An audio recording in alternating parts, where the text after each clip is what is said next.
우리나라 5천만인데? 설마 걸리겠어? 하고 하잖아요? 징역 7년입니다. 안녕하세요. 이제 2022년 카타르 월드컵이 얼마 남지 않았습니다. 개막전은 11월 21일, 결승전이 12월 18일에 예정이 되어 있거든요. 카타르 월드컵 전에 카타르 알고 보기! 먼저 피파 월드컵 홈페이지에 들어가 보면 이런 그림을 볼 수 있는데요. 거의 센터라고 볼 수 있는 손흥민 선수와 그 옆에 케인, 그리고 그걸 찍고 있는 가레스 베일, 그리고 호날두는 등번호만 보이고 메시는 그 옆에서 뭐하고 있을까요? 됐고, 카타르는 어디에 있냐면요. 여기쯤에 있습니다. 사우디아라비아, 아랍에미레이트 사이에 톡 튀어나와 있어요. 수도는 도하. 근데 카타르는 원래 척박한 곳이라 사람이 별로 살지 않았고 19세기 유럽의 여러 국가들이 전 세계를 정복할 때도 카타르는 별로 쓸모 없어 보이는 그냥 사막일 뿐이었던 거예요. 그래서 카타르 땅은 관심 밖이었을 정도라고 합니다. 먹고 사는 주요 업종이 진주를 캐서 해외에 파는 거였어요. 하지만 1920년대 이후에는 양식 진주의 도래와 대공황이 겹치면서 진주값은 폭락하게 된 거죠. 한 영국인 요원은 진주 생산량이 감소되면 카타르 땅은 존재하지 않을 것이라고 기록할 정도로 굉장히 험난한 시기를 보내고 있었습니다. 이때 1936년쯤에 석유 채굴이 시작이 된 것이 희망이었고, 그리고 1949년 알리 빈 압둘라의 즉위와 함께 석유 부자 국가가 된 겁니다. 지금은 1인당 국민소득이 세계 넘버원 최고예요. 그런데 석유 부자 중동 국가들이 최근에 석유를 대체할 산업을 찾고 있습니다. 그 대체 산업 중 하나가 스포츠 산업인데, 그래서 오일머니를 들고 스포츠 산업에 뛰어들게 된 거죠. 아랍 왕자 만수르는 이 맨시티 인수를 시작으로 호주, 미국, 일본, 중국, 벨기에 등의 나라에서 9개의 구단을 인수하면서 축구 왕국을 구축하고 있습니다. 네이마르, 은바페가 뛰고 있는 파리 생제르맹은 카타르 왕족이 구단주고요.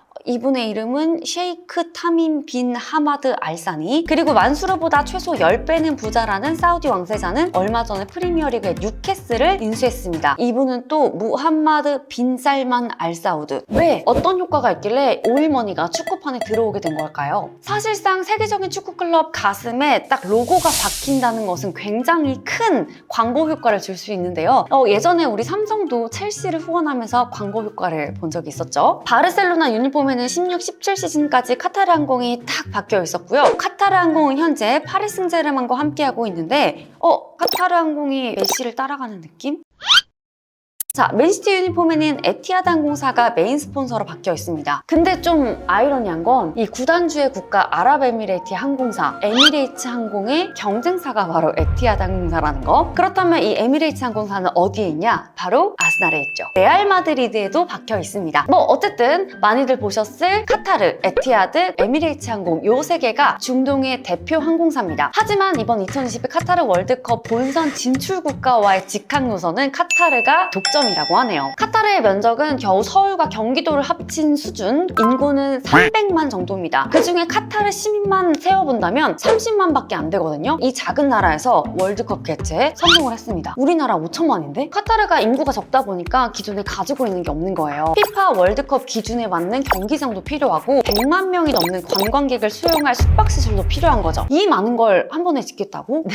카타르는요, 월드컵을 위해서 8개의 월드컵 구장을 한 번에 짓습니다. 대박이죠. 이 8개의 스타디움을 지었는데 워낙 땅이 작다 보니까 경기장이 옹기종기 모여있는 느낌이에요. 하루에 2경기도 관람하다고 하니까 카타르 투어가 예정되어 있다면 부럽네요. 개막전이 열린다는 아메드 빈 알리 스타디움, 결승전이 열리는 루사일 스타디움, 가장 최근에 완공됐고 무려 8만 명을 수용할 수 있는 크기입니다. 그런데 카타르에서 월드컵을 한다고 하면 가장 우려됐던 게 바로 더위죠. 그래서 월드컵 유치 경쟁을 할 때 너네 그렇게 더운 나라에서 어떻게 이 큰 국제대회를 개최를 할래? 라고 했더니 우리 실외 경기장에 에어컨을 설치하겠습니다. 선수들의 경기력이 떨어지지 않게 시원하게 유지할게요 라고 막 주장을 했어요. 그랬더니 네티즌들이 웃기는 소리 하지 마라. 무슨 경기장에 에어컨이냐. 내가 에어컨 설치하면 간다. 이런 반응들을 많이 보였거든요. 그런데 실제로 설치를 했습니다. 이 경기장 사이드라인에 구멍을 송송 내서 에어컨을 설치했는데 이번 여름에 가동하고 점검하면서 홍보를 했습니다. 당시 낮 기온이 42도일 때 경기장 안의 온도는 31도였고요. 밤에는 기온이 조금 떨어지면서 얇은 가디건을 입어야 할 정도라고 하거든요. 설치하면 간다고 하셨던 분들 예매하셨나요?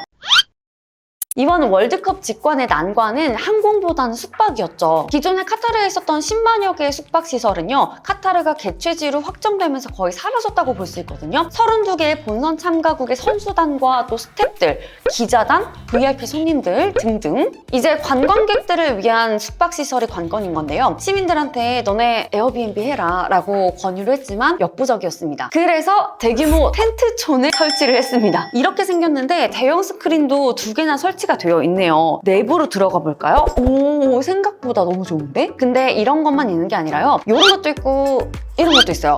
텐트도 4성급이랑 5성급이 좀 나눠져 있는 느낌이라고 해야 될까? 가격은 25만 원에서 55만 원 정도입니다. 이 정도면은 일반 숙소보다 조금 저렴하다는 평이 있기도 하거든요. 하지만 어떤 숙소에는 에어컨도 없어 보인단 말이죠? 에어컨도 없어. 근데 40도가 넘어. 25만 원을 주고 하루를 잘 것이냐? 4박만 해도 100만 원이거든요. 그리고 여기는 원나잇 금지 국가라고 해서 결혼한 사람이 아니면 성별이 다른 두 남녀가 한 방을 쓸 수 없어요. 호텔을 예약하신 분들도 결혼 증명서가 없으면 예약이 취소되기도 했다고 하거든요. 커플도 불가해요. 아주 바람직한 나라입니다. 설마 걸리겠어? 하고 하잖아요. 징역 7년입니다. 중동에서는 술도 못 마시는 거 아시죠? 카타르도 당연히 안 됩니다. 안 되는 게 진짜 많아요. 맥주 없는 축구는 상상할 수 없는데, 그래서 카타르가 월드컵 기간 동안에는 정해진 술과 정해진 시간, 정해진 공간 안에서는 어느 정도의 알코올은 허용해 준다고 합니다. 어쨌든 저는 한국에서 열심히 응원하겠습니다. 가시는 분들 첫째도 안전, 둘째도 안전, 셋째도 안전이라는 거. 마지막으로 공인구에 대해서 보겠습니다. 공인구는 아디다스고요. 공 이름은 알릴라입니다. 아랍어로 여행을 뜻하는 말이고요. 홈페이지에서 165달러라는데 한 하루는 20만 원이 조금 안 되는 금액? 좀 비싸죠? 안 살 거지만 만약에 산다고 해도 공을 차고 막 놀 수는 없을 것 같네요. 자, 오늘은 여기까지고요. 다음 편에는 본선 참가국 32개국의 축구 얘기가 기다리고 있습니다.